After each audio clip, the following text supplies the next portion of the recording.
नमस्कार मैत्रिणींनो, आज आपण बघणार आहोत की कटिंग करताना जर आपल्याला ब्लाऊजची उंची वाढवायची असेल तर ते आपण कशा पद्धतीने वाढवायची. तर आपण बघू शकता की हे कटिंग तयार 14 इंचीचे आहे, तर आपल्याला 14.5ची उंची पाहिजे. तर आपण इथं खालती अर्धा इंच वाढवून घेतले आहे.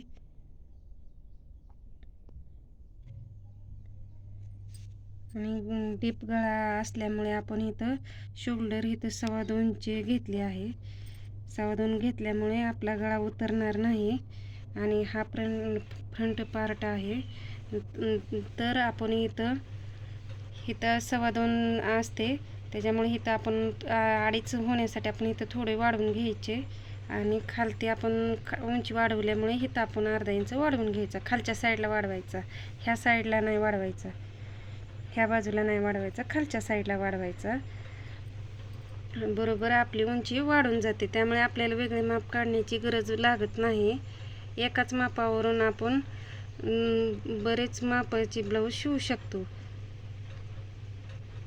तर ही आहे आपली कटोरी, ही आहे आपली बाही उंची तयार 5ची असल्यामुळे आपण 5.5 उंची घेतली आहे.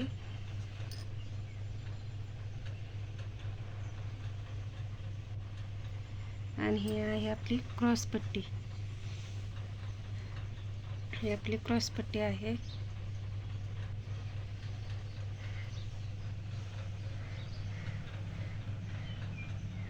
ज्या कोण नवीन मैत्रिणी शिकत आहेत त्यांच्यासाठी हा व्हिडिओ उपयुक्त ठरेल असे मला वाटते. जर तुम्हाला हा व्हिडिओ आवडला असेल तर नक्कीच मला कमेंट करून सांगा आणि व्हिडिओला सबस्क्राईब करा, लाईक करा आणि कमेंट करा.